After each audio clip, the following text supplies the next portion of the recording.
আসসালামু আলাইকুম বন্ধুরা, কেমন আছেন? আশা করি ভালো আছেন। বন্ধুরা, আজকে আমি মিঠাইতে এসেছি। তো এসে চিন্তা করলাম কি খাওয়া যায়। তো দেখলাম যে আইসক্রিম। আইসক্রিমের মধ্যে পেস্তা আইসক্রিমটা আমার খুব মজা, ভালো লাগে, খুবই ভালো লাগে। তো বন্ধুরা, এটা ইন্টারনেটে দেখলাম যে খুব ভাইরাল হয়েছে, সবাই খাচ্ছে। তো আমিও চিন্তা করলাম পেস্তা আইসক্রিমটা খাই। তো খুবই মজাদায়ক, মানে এটা আমার খুবই পছন্দ। ছোটবেলা থেকে আমি পেস্তা আইসক্রিমটা খুব পছন্দ করি। তো আমি আমার ভাগ্নিকেও বললাম যে, "আসো দুজনে মিলে একা খাওয়া তো সম্ভব না।" তা দুজনে মিলেই আইসক্রিমটা শেয়ার করলাম। এই আইসক্রিমটা আমার খুবই ভালো লাগে। আমার মাও খুব পছন্দ করত। আমি যেখানে যাই পেস্তা আইসক্রিমটা খুঁজি।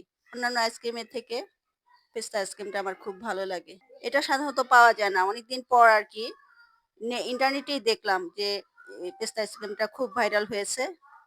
তো ভাগ্নিকেও বললাম, "তুমি খাও।" আমি তো আর একা খাওয়া সম্ভব না। তো বন্ধুরা, আইসক্রিমটা আসলেই খুব মজা। পেস্তার যে স্মেলটা আমার খুব ভালো লাগে। খুবই টেস্টি, মজাদায়ক। হ্যাঁ, খুবই ভালো লাগে। তো ঠিক আছে বন্ধুরা, যদি ভিডিওটা ভালো লেগে থাকে লাইক করবেন, কমেন্ট করবেন, শেয়ার করবেন আর আমার ইউটিউব চ্যানেলটি সাবস্ক্রাইব করবেন। ভালো থাকবেন, সুস্থ থাকবেন। আল্লাহ হাফেজ।